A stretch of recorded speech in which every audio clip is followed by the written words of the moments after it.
All right. Good evening. Good Tavach, everyone. Welcome to the Shiur, Shmuz of Motzei Shabbos. Baruch Hashem, tonight we counted the last sphere of 49 days, which is 7 weeks to Doinim. Zat Shem, tomorrow night, it's Shavuos. But Hashem will speak about the Baal Shem Tov, and we'll talk about Shavuos. I'd like to share with you what I've seen and heard from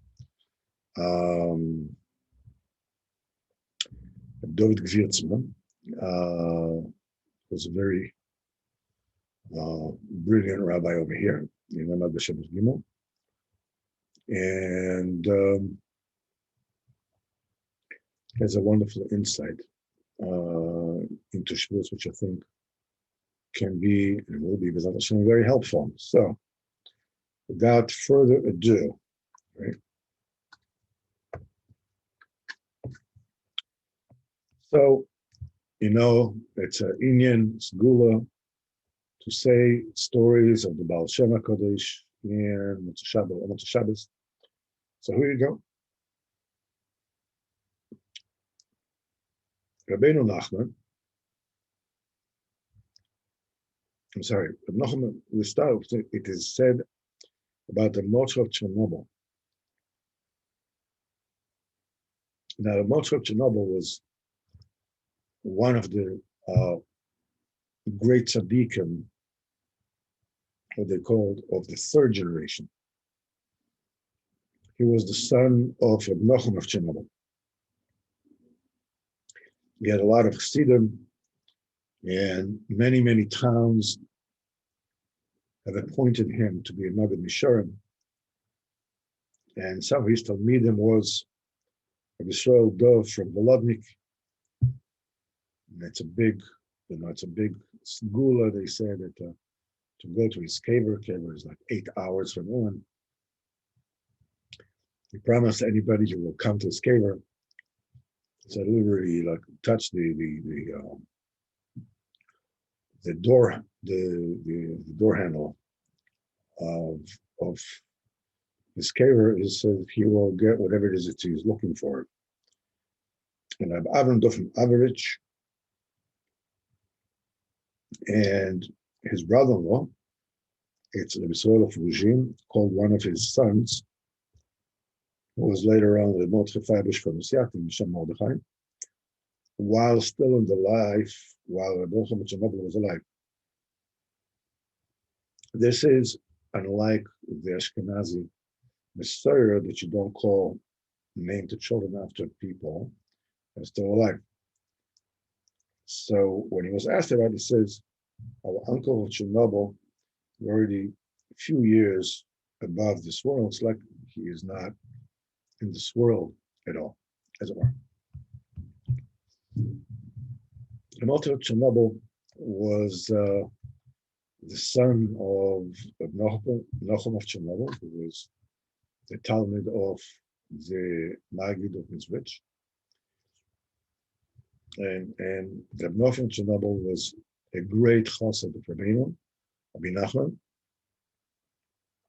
Besides being in the Moranim, the famous Moranim, that's a sefer, the son of Motzei of Chernobyl was a huge chassid of Reb Nosson. And Motzei of Chernobyl, when he came to Breslov, and that was a time when Reb Nosson was under incredible attack from the Misnagdim, because he renewed Breslov. So Reb Nochem Chernobyl was received with incredible honor wherever it is that he went. And he said, when he was in Breslov, he says, wherever it is that I go, um, I'm honored. So there's a Jew in this town that his life is full of bizyonis, derision, and contempt. I wish to buy some of the bizyonis, some of the derision that he's going through, and he bought a copy of Likutei Tfilos, and he paid for it, I think, a whole ruble, which was like 10 times the price. And Rabbeinu's grandson, Rabbi Yisrael, the son of his daughter Sake, married the granddaughter of Muhammad Shema. And everybody came to the chasana, or Nosson came to the chasana. And when they were there, one of the Bresed Chassidim gave him a kvittel. In the kvittel, he said, the Pasuk in Tehillim, Tzoras levovi hirchivu. The straits of my heart has widened and widened. Mitzukosai otzieni, save me from my straits, from my distress. And Reb Nachum Shalom said that he has never ever received a kvittel that was so clean. Just give me a second. That's the cleanest, purest kvittel he ever got in his life. And when he was, at the time of the chasana, he was already old. He was an old man. And after the chuppah, he went to another room. And the rest of the Hasidim were dancing outside. So he came to the door and he looked at them and he said, he was like amazed. He said, I thought that Hasidim were dancing here. I see that tzaddikim are dancing here. It's not Hasidim, these are tzaddikim. So he knew what is what. So it is told of Rabbi Moshe that when he came to the Tzim of the Baal Shem HaKadosh in the winter, and there was a lot of snow, everything was frozen, and he stood on the Tzim of the Baal Shem Tov without shoes and without socks, barefoot. When they asked him, how can you hold on? It's freezing. When it's so cold, the skin gets, you get stuck. It's like, he said that he's standing on a piece of Eretz Yisrael. And that's why he doesn't feel the coldness. Rabbeinu Nachman said about the cave of Baal Shem Tov that it's very, very good to go to the cave of the Baal Shem Tov. He said, tzaddikim yushu aretz, tzaddikim shall inherit the land. In other words, the true tzaddikim, they inherit Eretz Yisrael, and the place where they were interred is sanctified mamish and kedusha of Eretz Yisrael. Eretz Yisrael, of course, is a great tikkun to the Ganabis. And it says that Rabbeinu Nachman of Breslov was used to, when he was small, when he was a child, to run every time to the cave of the Baal Shem Tov to ask him to help him get close to Hashem. Now, when he got married, Rabbeinu got married at the age of 13. He got married. He went to, he sat by his father-in-law that was far away from Mezhebot. He was living in the town of Siatim. And he said when he wanted to, so what Rabbeinu used to go to Kilas Smila, that was not far away from his father-in-law's house. So Rabbeinu used to go to the cave of the tzaddik, the famous tzaddik of Shaya from Yanov, Shaya Yanovam, and he made him a shaliach to let the Baal Shem Tov know whatever it is he was asking for, whatever it is he needed. And we can understand a little bit more about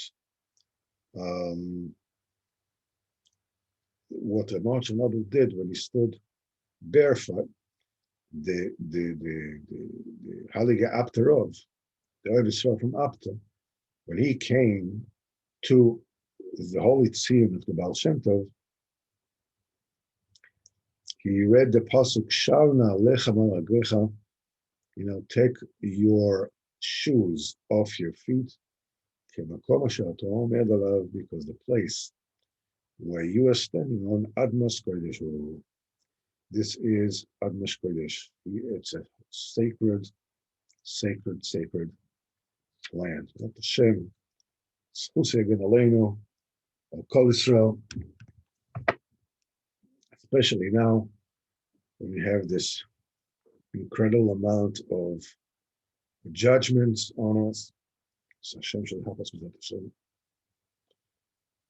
to be saved from everything that went to be saved. B'ezrat Hashem, let's talk a little bit about tomorrow night, which is the Yom Tov of Shavuos. So the question is, what is the Indian of Shavuos? What is it about? On the occasion of Kabbalah Satorah, it is said, the pasuk is said, Ata eres das, for you have shown to the das, to the wisdom, to the cognition, ki Hashem o Elokim. You have shown the human, the Moshe Rabbeinu have shown to the human comprehension, to human recognition, that Hashem o Elokim, that Hashem, the totally transcendental, totally beyond anything, is the Elokim. He's the one that runs the land, controls the earth and the world and everything else. Ata eres aladat, you have shown to the das, to the understanding, to the recognition. This is the big difference between Pesach and Shavuos. In Pesach, we didn't know anything. In Shavuos, we're already supposed to know. We're supposed to have a das. In Yetzias Mitzrayim, there was no idea, there was no knowledge, there was no recognition, there was no seichel, there was no understanding. We simply were taken out. We were yanked out of Mitzrayim in a supernatural way, which is totally unfathomable. Afterwards, we have the 7 weeks of spiritual Island, in which we prepare ourselves for Kabbalah Satorah, which means for Kabbalah Satorah, we are already supposed to arrive with some semblance of das, of understanding. So we have to understand what is actually going on here. Why Pesach was okay to have no das whatsoever, and Shavuos, you have to arrive with a certain sort of recognition, of cognition, of realization. In Yetzias Mitzrayim, as it were, the only one who was there, the only one who was present there, was the groom. Kadosh Baruch Hu himself did the whole thing, from beginning to end. We were not involved in any way, shape, or form. So we weren't worthy. We were not able. Kadosh Baruch Hu simply came. In fact, it was even difficult to tell us from the Egyptians. That's me. Sadin says, listen, they're both worshiping idols. why we were out of it. Baruch Hu came and yanked us out simply.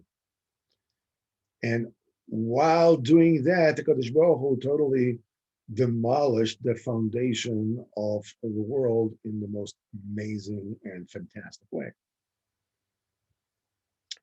Shavuos, however, it's the time that you also need the color. You need the bride. Shavuos is the chasana. Just Mitzrayim, Kadosh Baruch Hu taking us the only thing. He was the only one that was necessary. He was the only one that was involved in the work. Now you need the bride, which is us. Now we are in Shavuos, we are becoming a central part of the story. Now we are no longer just those who the story happened to. It's like it doesn't, it's not going on our backs. We're not, the one who the story is about, but is with us. We are the story. It's not that just that we are part of the story. We are the story. So it's true. It's a certain das that is not yet a fully realized das. We're not talking about the das of Sichos. Sichos, we already arrive in Sichos after a long period, after Kabbalah Torah. We already tasted the Torah. We started keeping the Torah. We even managed to fall, and stumble and be forgiven in Yom Kippur. In other words, in short, we know what this is about. Then we can make Simchas Torah. The das of Shavuos isn't that. It's a das, it's a recognition of something that you cannot yet explain. The only thing that you can know about it is you can see it from afar. The best example that you can give of something like this is a wedding. Kabbalah Torah is an occasion of a marriage, of a wedding. The same thing, in a marriage, the central part of the whole thing is the chazan and the kol. Obviously, they are the most central part of it. Then not necessarily the only, but they are the central theme of the whole. Without them, nothing had happened. So supposedly, they know very well what they're doing here. Why did they come here for?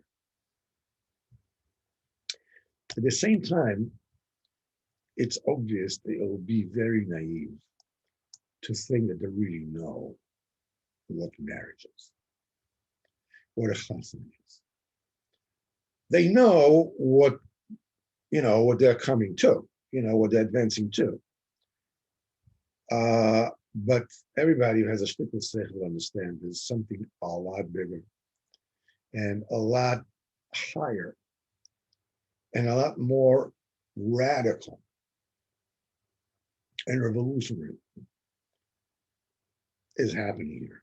It is something, the thing that they don't realize yet is we're talking about something that will turn them into different people. From being a half a person, which is what the bridegroom is and what the color is, before they get married, they're becoming something whole. From now on, they're actually starting a whole new way, a whole new beginning, a whole new reality. This is what's happening in Shavuos. Supposedly we know what we are advancing towards. We're going to get Torah, we're going to go to Torah, we're going to make a chassan HaKadosh Baruch Hu. But we really don't know what the heck this, we're talking about. We have no clue. Only what we believe. And we feel from afar that We are talking about a momentous, a colossal occasion. We're going to have a brand new relationship with the Shem's brain. It's not what we knew until now. It's something which is brand new. That's the base for the life of a Jew.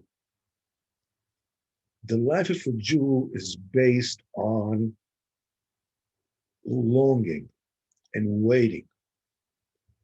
The whole thing that separates us from anybody else is that we exist on promises of things that will happen.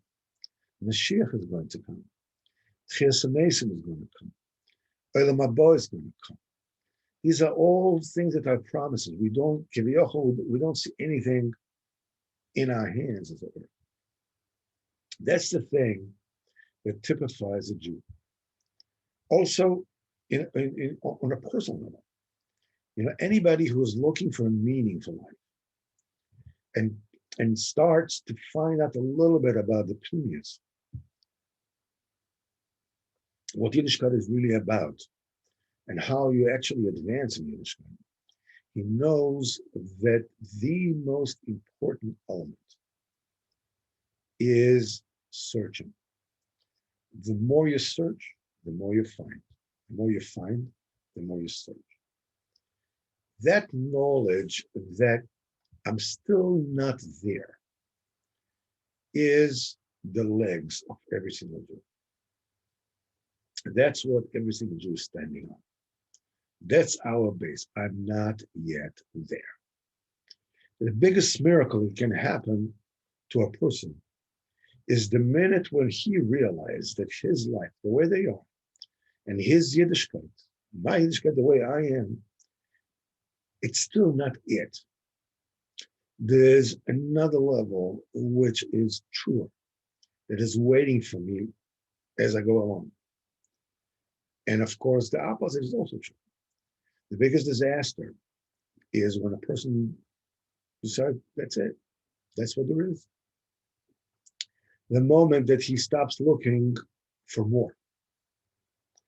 It's almost like a childish trait, Children love new things. If you're going to tell a child a story of something that he's already heard before, he may politely listen to it, but he's going to be bored out of his mind. Grown-ups don't like new things that much. They're even worried about new things, about innovation, something brand new. They're looking for that which they already know, that which they are used to, that which was proven safe. They don't want to take any risks in looking for something new. But the mahos of a Jew is dafka looking for the new. And in a wedding, in a chasana, that's the central motif of the whole thing. The nigun of the chuppah is a nigun of walking the collar towards the chuppah. And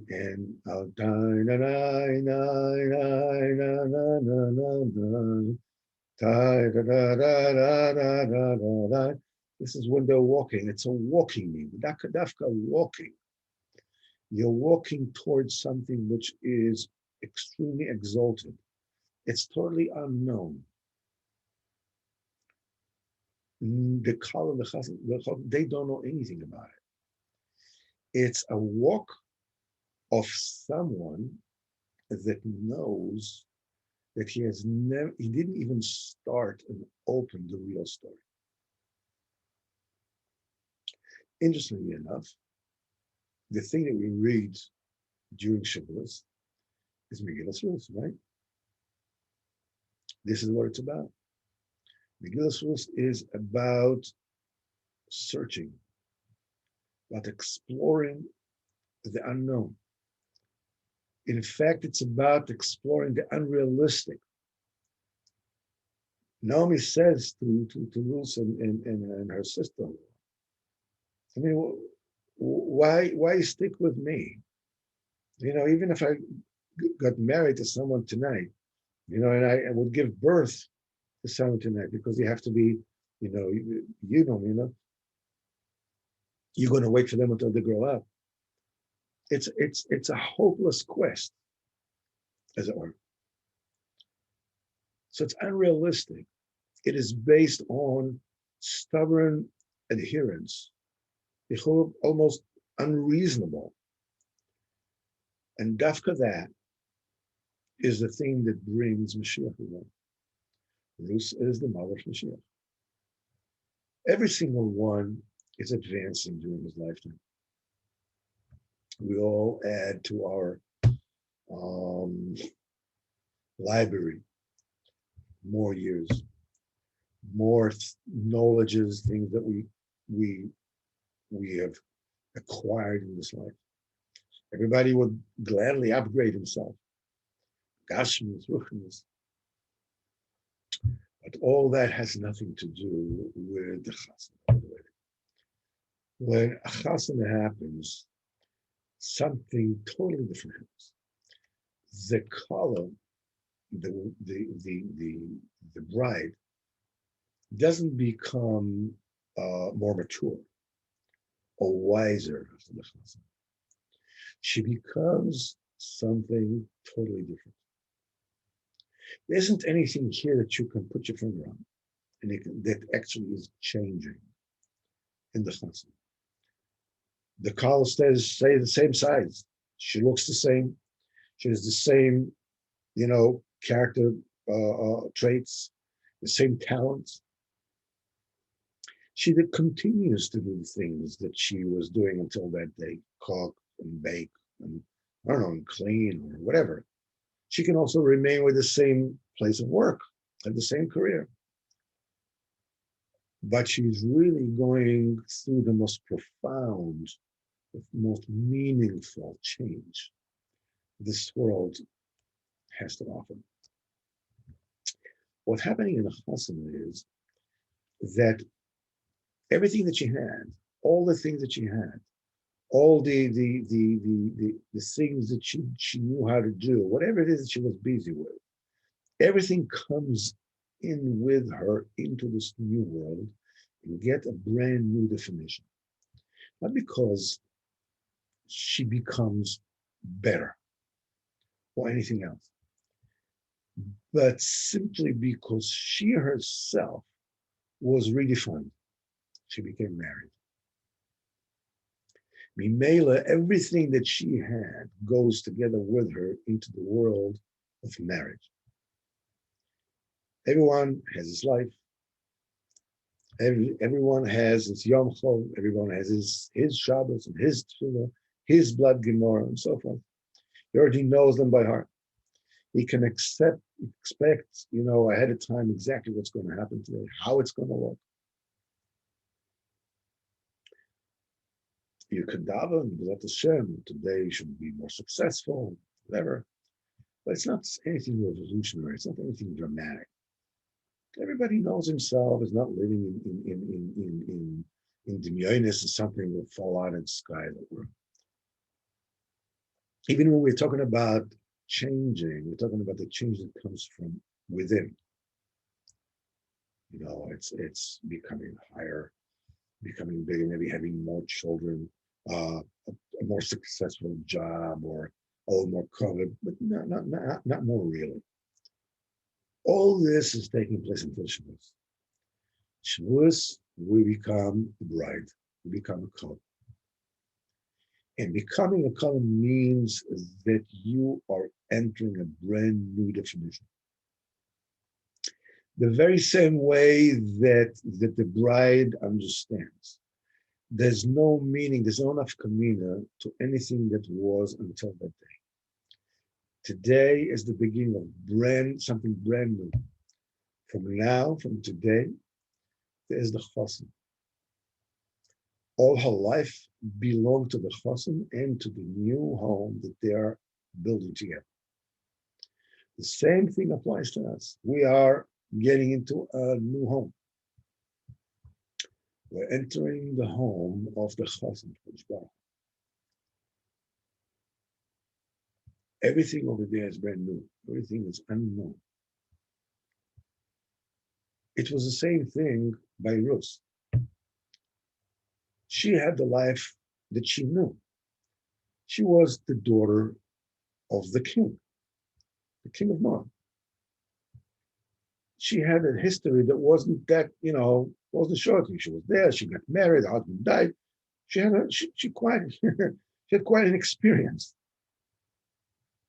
But she understood that she is going into something which is completely new. A brand new definition. Something which she has not known. In fact, it was unknowable. What happened to Ruth is that she became Imo Shel Malchus, the mother of kingship, of Melech Yisrael, Melech HaMashiach. It's not an addition. It's not another step up. It's not an upgrade. It just takes everything that was until now and puts it into a brand new definition. So let's get back to the marshal of the Kal.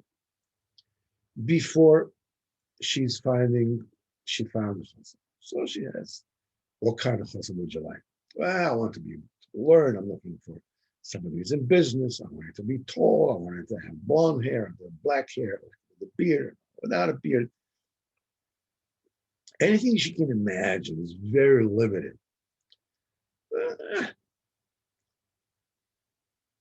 For her, the chassan, before she actually meets him, is basically like her brother. It's what she knows, but a little bit, a little different this way. That's what she knows. Somebody her age, whatever it is, that's what she knows. She likes this, she doesn't like that. But then when the chassan comes, that's not her brother.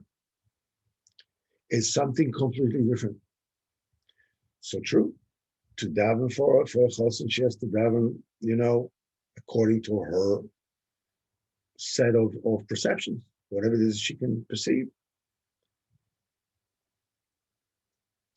That's the only level that she has, that she can get ready to get married. But the minute that it happens, the minute she gets married, she realized that it's reality is totally different than anything that she was thinking of. I remember my father-in-law, Olav Shalom, told me before my first son was born, and he said, everything that you think about what it's like to have a child is going to fly right out of the window the minute your first son will be born. I didn't know what he was meaning to, what he was talking about. But boy, did I find out. I remember that I didn't even see my son yet. I was standing there by the waiting room in a Suta hospital in Tel Aviv. And the door opens and the doctor sticks his head out and he says, Mr. Grundman. I said, yeah. He says, do you know you have a son?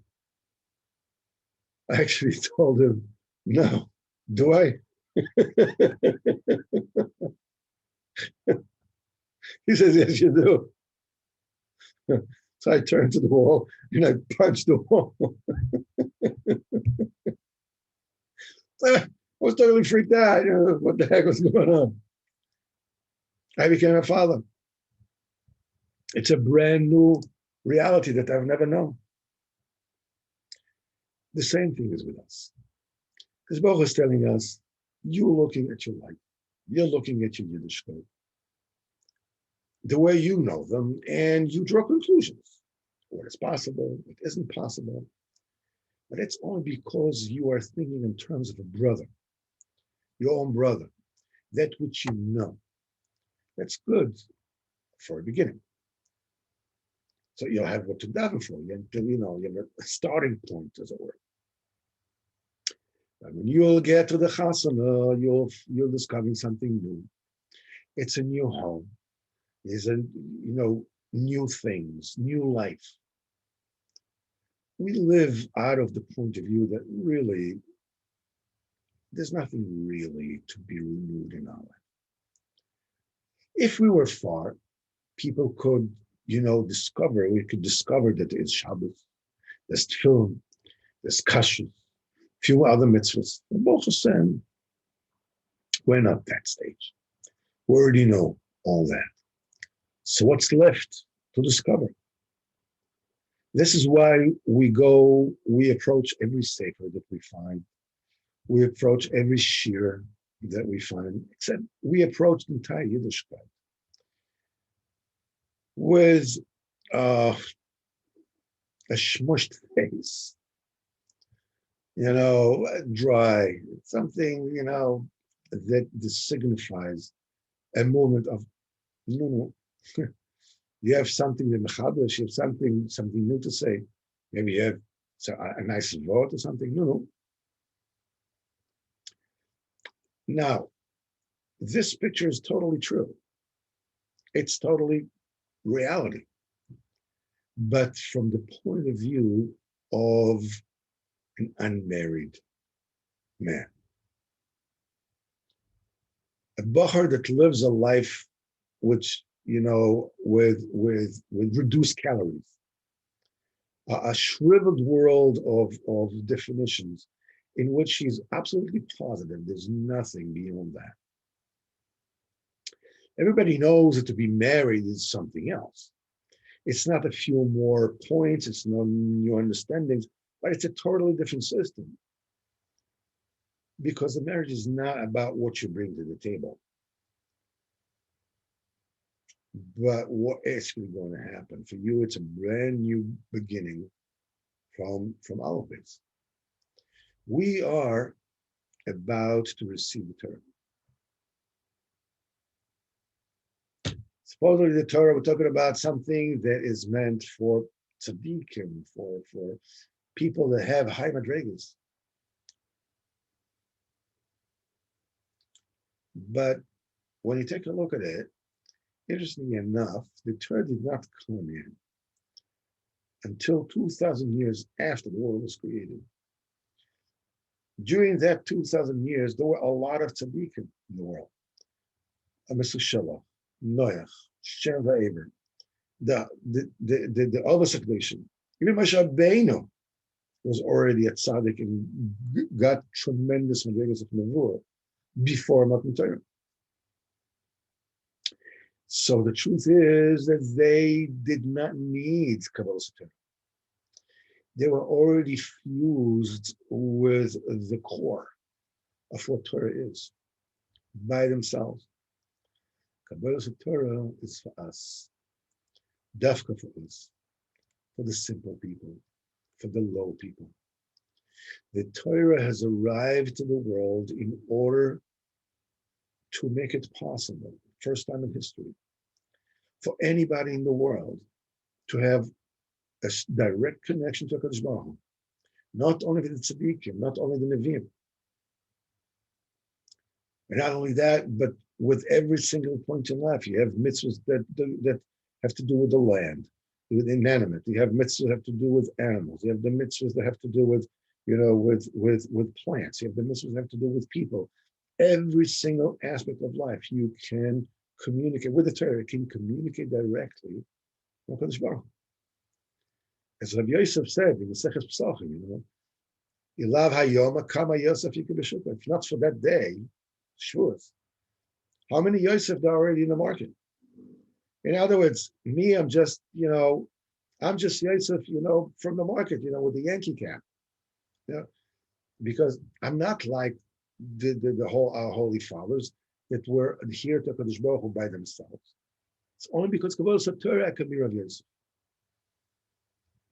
That's the main difference before Kabbalah Torah and after Kabbalah Torah. Avos HaKadoshim and all the tzaddikim before, they looked for Kadosh Baruch Hu out of their own volition. Kadosh Baruch Hu Keviyochel didn't choose them. Yeah, he chose, of course, Abraham. But he didn't choose them, but they chose him, as it were. Avraham Avinu did it from the house of Avodah Zarah at age 3. Yitzchak grew in the house of Avraham Avinu. What did he have to search? No, the midah of Ahava that Avraham Avinu had was not enough for Yitzchak. He looked for midas of Gvura, Yira, Yaakov Avinu looked for Tiferes, and so forth and so on. We came later. Us, HaKadosh Baruch Hu already chose us. He identified us as we were buried over like mountains of dust, of lack of recognizing of self-image, who the heck we are.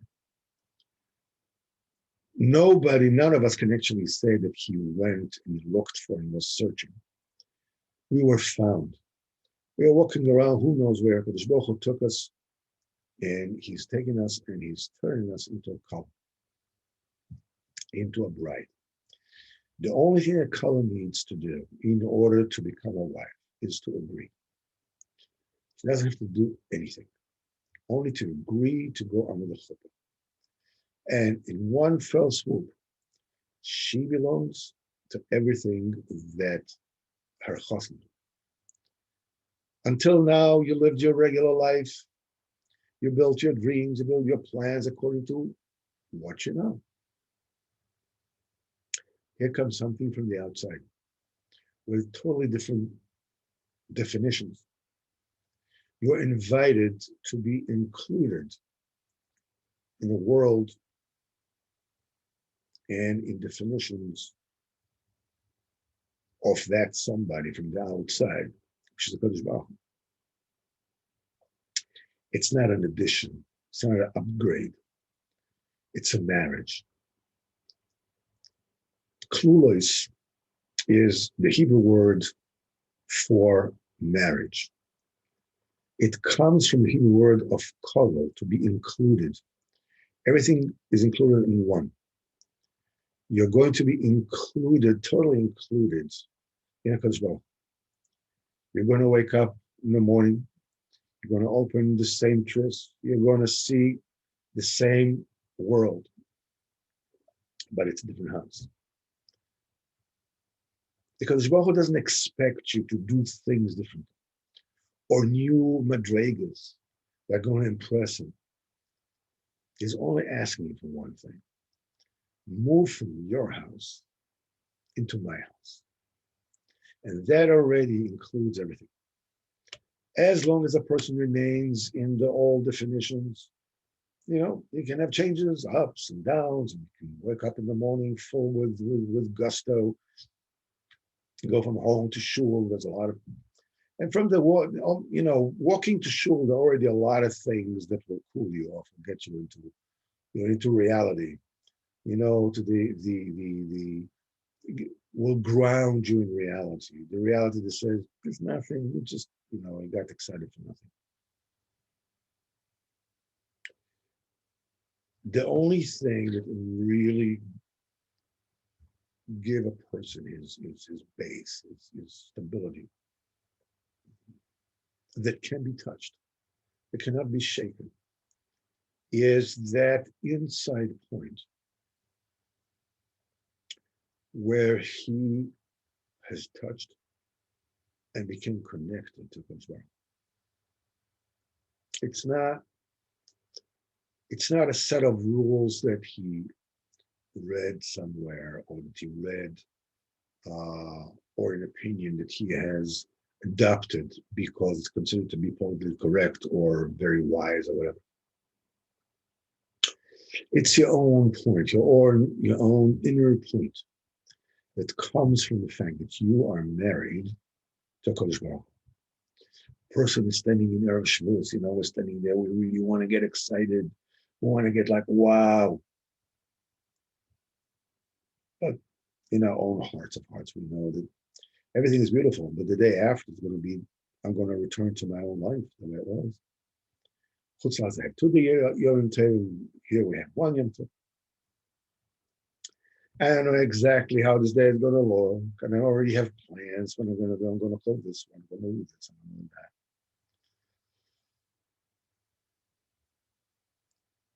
to do that. It can sit maybe Lel Shishi, Thursday night with a chant, maybe with a guitar, and get really touched and excited and shed some tears. It's beautiful, but it remains outside. It's not my world. It's not my real day-to-day world. It's my world. My real world is stronger than any story. All the knowledges. And I don't see a way to change it. This is the critical point about Shavuos. As long as you will look to to introduce change into your world, in your life, nothing's going to happen. You can go to courses, you can be upgraded here and there, but no more. You cannot do anymore. What's happening in Shavuos is somebody from the outside that is calling you in, is inviting you into his world to get you in. In there, everything is different. You don't have to do anything for this to happen. The only thing you have to do is agree. He will bring you everything, even the jewelry. Every single day we say this psukim of the Yichod and Shema Yisrael and Baal Shem. Shema Yisrael has 25 letters, and Baal Shem has 24 letters. Shema Yisrael, you don't have to do anything. You don't have to Shema, just listen. Hear, O Israel, right? That's what saying was. Listen. And then you have the 24 letters to Mekabel the Shofar. The 24, this is called kishutim, the color, the jewelry of the color. The first part of Yiddishkeit is to hear the calling from the outside. Shema Yisrael, hear it. Don't just hear yourself. Be open to a call from above. They say about the Baal that he once asked his students, why does an neshama come to this world?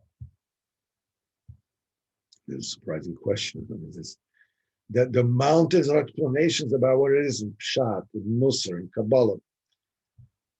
So the Talmud just remained quiet. The Baal said, the neshama comes to the world to feel like HaKadosh Baruch Hu. It's a peloplan. It's unbelievable. The thing that we least feel in this world is HaKadosh Baruch Hu. Other than we were there. We're by him. We're under the Kisah covered. We felt him great.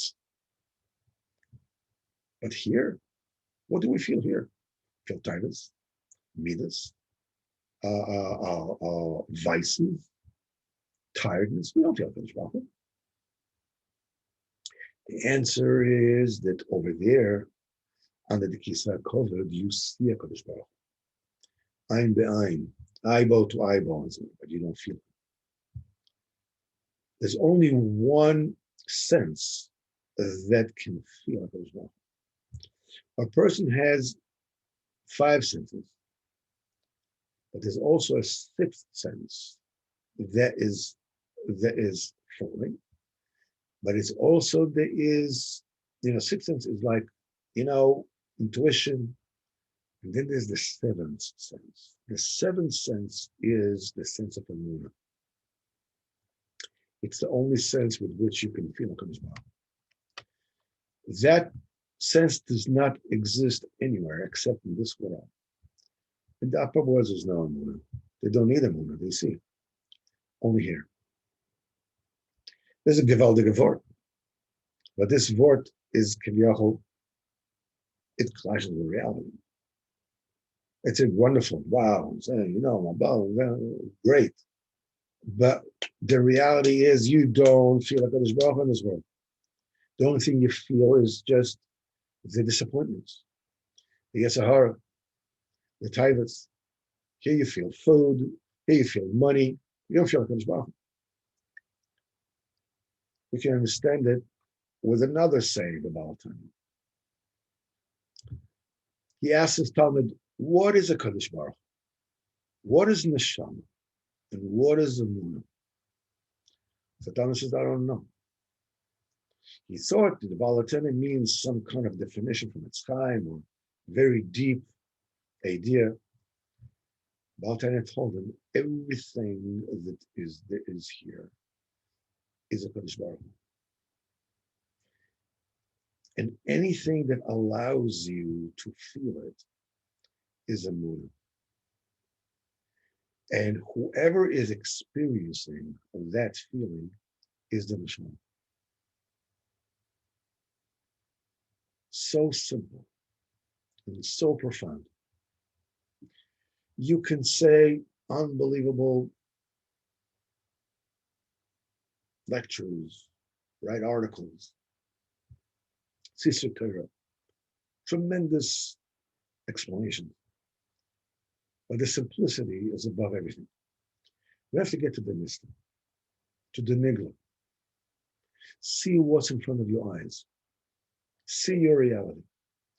And believe that this is a Kadosh Baruch Hu. That's how you feel it. One of the things that you do in a chasana is the batchem, the one who makes everybody laugh. It's Gaman, you're standing there and he's telling jokes about this one, about that one, whatever it is.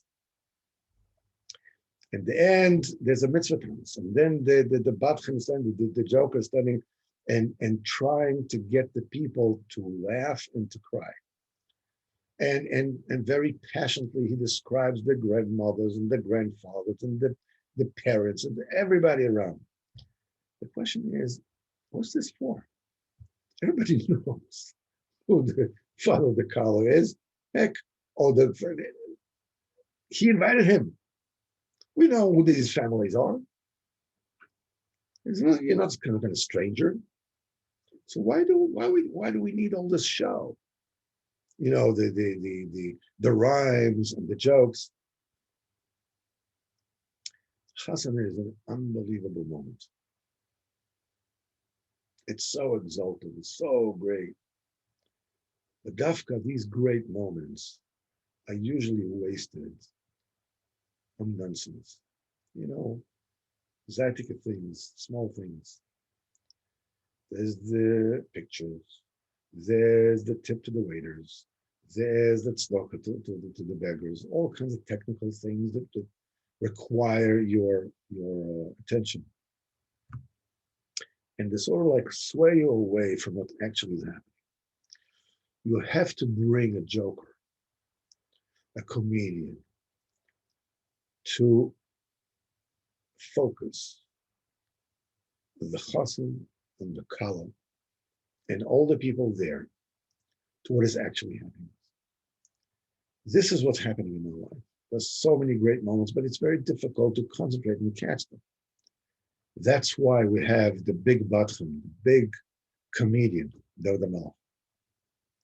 The Zohar Kodesh calls him Badchon of the Malka, the joker of the king. His job is to be the melitz, the advocate, to reveal what is happening here in this world. The Batchem and the melitz are trying, as it were, to beautify reality, to invent something from nothing, but the truth is exactly the opposite. Your and my reality are stunningly beautiful, breathtaking. You only need somebody to help you skip the ugliness, this imagined ugliness that is standing, that the world is showing up to you. The world is showing to you. And show you exactly the way things are. David HaMelech revealed that in everything that's happening to a person, there are incredible things happening. The very same way the Batchem is taking the grandfather, the son of everybody knows him. Suddenly he develops what a giant he was. And really, very serious, like, wow. I never realized it was a wow. Son of a gun, unbelievable. It's not because the Batchem revealed new things about the grandfather. It's simply he put on the spotlight on the beautiful points of what he had, of the grandfather. This is what the Melech is making out of reality of life. Every reality of life, anything that exists in life, that is Kabbalah Satara. The letters themselves are only the clothing of reality. So Baal Shem Tov says, this Aleph, Aluf Shalom, the champion of the world. Well, word base is already a clothing of the Aleph. Gimel is clothing of the base, which covers the Aleph. And so forth until Otaf, which is no less than 400 levushim. 400 clothing upon clothing upon clothing. So on one hand, you see that the letters are cloaks. They're hiding. They're preventing the life of the, Tzaddik Baruch. On the other hand, there's no way in this world to receive the light without the levush of the letters. That's what life is. Life looks like a star, exactly like the Torah looks like a star. Torah speaks about what? Shosh and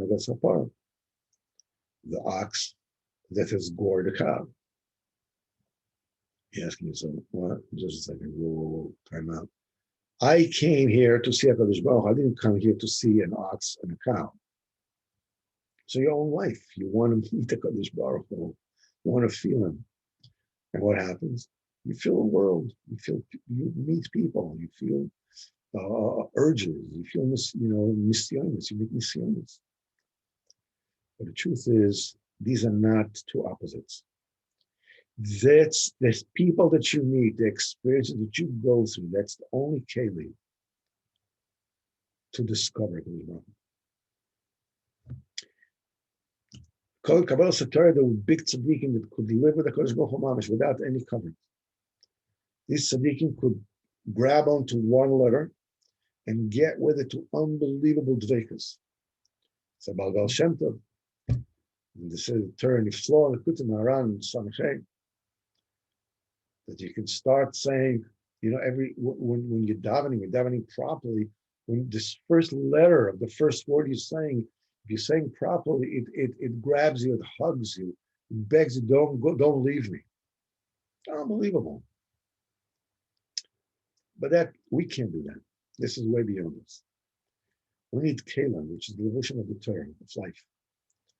When you find these levushim, when you find the reality of this world, you should know that you are actually feeling, touching Kodesh Baruch. On Shavuos, we read the Haftarah of Maran Akov of Yecheskel. Yecheskel is describing, the tiniest detail. The chariots, all the Kabbalah, all the secrets. Everything remains, is on that particular vision. It's the most complete vision, not from side of the Madrega, but the what it shows. That's why we are reading it on Shavuos, to understand what is Kabbalah Satara. There are many questions about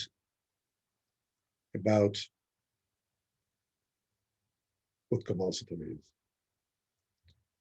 But the main thing that when you come into Shavuos is that you have to understand that people come to Shavuos with sort of like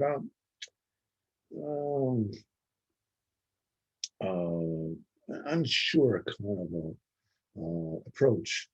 Okay, it's cute. We're doing this story to be aware of night, eating the muffins in the morning. But to talk about Merkava, talk about the vision of the chariot, that seems like so beyond it. No. That is reality. Yecheskel is actually the vision of Yecheskel tells Shavuos, take your life the way they are, your milchiks the way they are, the simplest thing that you have. And this is the Merkava. As we said, this is how Shem shows himself in your life. The color does not become smarter or more mature. She just become belonging to somebody else. Same street, the same vista. Everything is different. Same thing as our chassan, same life, same blood Gemara, but at a different house. After Shavuos, the day after Shavuos, the Gemara is not the same Gemara. It's the Gemara for Kodesh Baruch Hu. It was not the same world. It's a new world that includes you in it. You know, marriage many times involves moments of despair. You need money and you don't have. You want to buy an apartment, you got a mashkanta, you didn't get a mashkanta. You know, your wife is digging into you. Because you're so convinced that life can only be accepted according to your conditions. And you give up. The minute you see that it's not meant, that you're not getting what it is that you thought that you're going to get, you give up. That's the difference between Rus and Arpa, her sister-in-law, who became like Shem. The mother goddess. Arpa got the stamp of approval from Naomi to despair. She became the biggest desperate in history. She brought the biggest tumor into the world. But Dafka, that's the moment the person can actually give birth to his new life.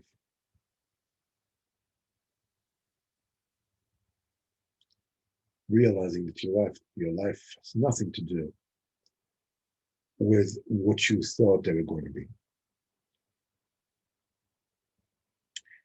To finish it off, of course, you have to get ready to Kabbalah Torah, to look for bigger smiles. But the most important thing is to find the things that we still don't have. There is the place of a true connection. A connection that can never be threatened, cannot be taken away. Not during downtimes, not in downtimes, not during gullets. That's the thing that makes the tie stronger. Then the bris that we have with the Torah is a real bris, is a real covenant. That it teaches us the connection is not just what you feel, but actually life itself. That Hashem should help us to be zecher to have a good Yom Tov and gewaltige Shavuos, and get a new realization. Because Baruch Hu is our life.